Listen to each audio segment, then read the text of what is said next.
De l'eau potable en permanence dans le CMA de Do à Bobo-Dioulasso. Le conseil régional des Hauts-Bassins répond ainsi à un cri de cœur du personnel de santé avec un système d'adduction en eau potable simplifié. Une réalisation à découvrir dans ce journal. Solidarité contre le Covid-19 dans cette édition, la promotion 1999-2004 de l'Université Joseph Kizerbo se manifeste avec des dispositifs de lavage de mains et du savon au profit de la présidence de l'université. On en parle dans peu de temps. Mesdames, Messieurs, bonsoir et merci de nous suivre. La problématique de l'eau, l'hygiène et l'assainissement a réuni ce matin les membres du réseau des parlementaires burkinabés pour l'eau potable, l'hygiène et l'assainissement. C'est à l'occasion d'un atelier de plaidoyer et de sensibilisation de population sur le développement endogène dans le secteur. À leur côté, l'ONG Eau Vive venue présenter un exemple de projet réussi dans la province du Passouri. Plus de détails avec Souleymane Sanou et Maïmouna Traoré. Plaidoyer et sensibilisation des populations sur le développement endogène dans le secteur de l'eau et l'assainissement, le réseau des parlementaires burkinabés pour l'eau potable, l'hygiène et l'assainissement RIFA s'inspire de l'expérience de l'ONG Eau Vive qui a conduit avec succès un projet de réalisation de latrines dans la province du Passouri. Nous avons mis en place, concernant l'eau potable, un dispositif qui a permis aujourd'hui aux populations de prendre en charge à travers la mobilisation de ressources financières, en charge leurs services d'eau potable et mettre également en place un mécanisme de suivi et d'entretien des ouvrages hydrauliques. Aujourd'hui, une panne sur un forage au niveau de l'Atodin au Bagaré, vous avez juste 48 heures et la panne est levée. Le coordinateur du REFA souhaite que des initiatives similaires puissent être portées par des députés dans plusieurs localités. Le changement de comportement n'est pas facile, mais si les députés s'impliquent dans les différentes circonscriptions, dans les différentes communautés, on pourrait faire en sorte que ce développement endogène puisse être une réalité dans tous les villages, dans toutes les communes. Toutes choses aussi qui vont nous permettre de nous débarrasser par exemple de la défécation à l'air libre. Au cours de cet atelier, les parlementaires s'informeront également sur les méthodes et techniques de plaidoyer pour une meilleure budgétisation de l'eau et l'assainissement. L'eau, ce liquide précieux, on en trouve à flot désormais au CMA de Do dans la ville de Sia. Comme alternative aux nombreuses coupures d'eau, ce centre de santé s'est doté il y a 2 semaines d'un système d'adduction en eau potable simplifié. Il a été réalisé avec le soutien du Conseil régional des Hauts-Bassins. Découvrons ce joyau avec Maneka Yen, Siriki Milogo et Kadou Romen Ki.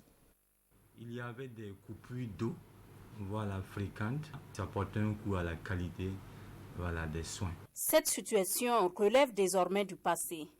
Le château d'eau du centre médical avec antenne chirurgicale de Do est de nouveau fonctionnel. Nous sommes très heureux parce que actuellement le CMA de Do est alimenté par ce forage d'eau. Et le débit est bon, la pression est bonne et en tout cas ça permet à l'heure actuelle de parer aux difficultés. Dans ce contexte de lutte contre le Covid-19, la disponibilité de cette denrée est un soulagement pour les acteurs sanitaires quand on connaît le rôle que joue l'eau dans les soins de santé. Moi, je suis au niveau des urgences, il y a des malades qui arrivent comateux, qui peut-être ont vomi. Pour leur prise en charge, quand il n'y a pas d'eau à côté, c'est difficile. Pour se faire opérer, par exemple, les gens étaient obligés de prendre des kits pour permettre aux agents de pouvoir se laver les mains. Donc c'est aussi un ouf pour eux tous. Réhabilité par le Conseil régional des Hauts-Bassins suite à un plaidoyer des responsables de ce centre de santé, c'est un système d'adduction d'eau potable simplifié qui est maintenant à la disposition du CMA de Do. C'est une source de 12 mètres cubes d'eau. D'après les techniciens, c'est une source importante qui en tout cas peut nous alimenter pendant des années et des années.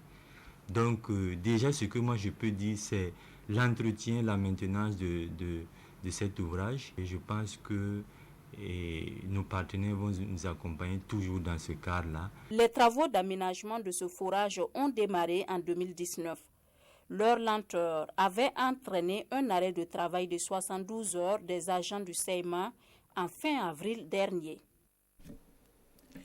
Bobo Dioulasso, où on enregistre toujours des cas confirmés de coronavirus. Des équipes d'intervention contre cette maladie sont en formation depuis hier. Elles ont 5 jours pour renforcer leur capacité de prise en charge des malades. C'est une initiative de la Direction régionale de la santé des Hauts-Bassins en collaboration avec l'Union européenne. Lamine Karantao et Ali Traoré. Ils sont tous membres des équipes d'intervention rapide contre la maladie à coronavirus dans la ville de Bobo Dioulasso. Pour être plus efficace sur le terrain, afin de prendre au mieux en charge les patients, ils reçoivent ici une formation de 5 jours. C'est le premier élément de la chaîne dans cette lutte contre la pandémie. C'est vrai qu'on peut dire que c'est une formation qui vient un peu tard, mais on peut vous rassurer que c'est une formation d'actualité et que même au-delà de la pandémie au Covid-19, c'est les équipes qui seront outillées, seront aptes à mener toutes sortes d'investigations, quelle que soit la maladie, sur le terrain. Aux côtés de la Direction régionale de la santé, on retrouve l'Union européenne qui apporte son soutien pour lutter contre le Covid-19. Ce sont des actions qui ont été donc discutées avec l'équipe pour définir une feuille de route qui va comprendre aussi bien la formation des acteurs sur le terrain que l'accompagnement technique à la mise en œuvre des actions et aussi un volet important dans le cadre de la communication pour le changement des pratiques. Et c'est un montant cumulé de l'ordre de 246 millions de francs CFA qui ont été débloqués à cette fin. En plus des Hauts-Bassins, cette formation va concerner les autres régions du Burkina Faso et à terme 300 équipes d'intervention rapide des districts sanitaires, 120 agents des points d'entrée et 70 agents des CHR et CHU seront touchés. Toujours dans l'actualité du Covid-19, des anciens étudiants de l'université Joseph Kizerbo viennent en aide à leur université. Il s'agit de la promotion 1999 à 2004 qui fait don d'équipements composés de lave-mains et de savon à la présidence de cet établissement. On voit tout cela avec Vincent Tiendribérou.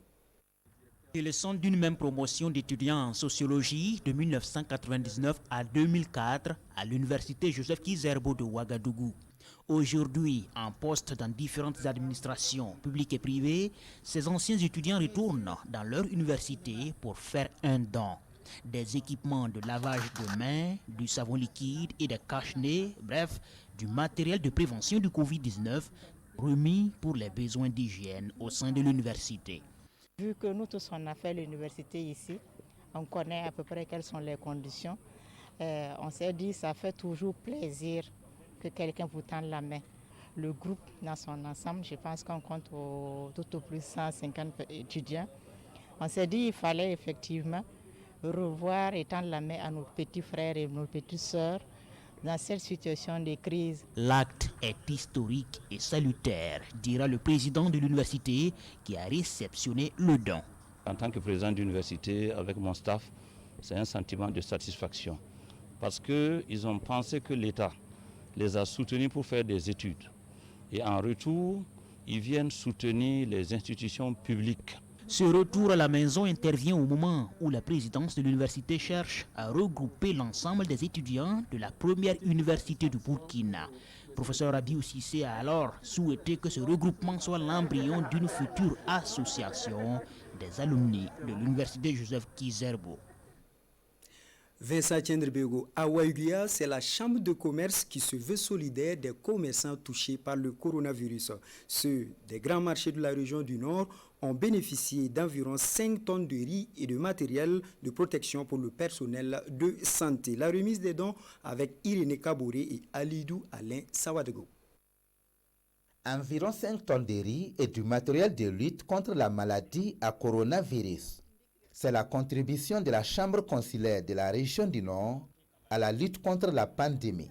Le comité régional de riposte au Covid-19 félicite les donateurs et invite les fils et filles de la région à la mobilisation contre la maladie. Au jour d'aujourd'hui, nous sommes toujours à 0 cas de Covid-19 dans la région. Donc c'est pour dire que c'est grâce aux efforts conjugués des fils et des filles. Et je leur ai dit, aujourd'hui ils se positionnent comme un acteur de première ligne dans la lutte contre cette pandémie-là. Ces vivres sont destinés au grand marché des 4 provinces de la région, au marché des secteurs 10 et 13 de Wayougouya et à certaines associations féminines de Nabraga de Wayougouya.